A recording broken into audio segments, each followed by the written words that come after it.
the investigation will be thorough and transparent. Those found implicated in this crime will be brought to justice and will be punished.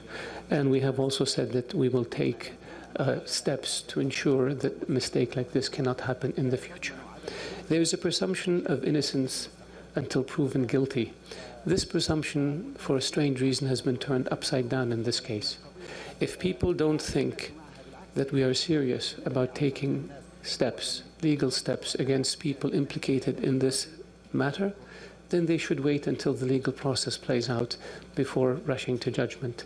The notion that somebody 6,000 miles away can determine guilt without having access to the facts based on hearsay and based on leaks in newspapers, to me doesn't sound fair. And so we take issue with anyone who assigns blame to the Kingdom of Saudi Arabia, or who even assigned blame to the Kingdom of Saudi Arabia, whether it's Centogram or others, before the investigation was even completed. The investigation is still ongoing because, as I mentioned earlier, there are a number of questions that remain unanswered and for which we would like to find the answers.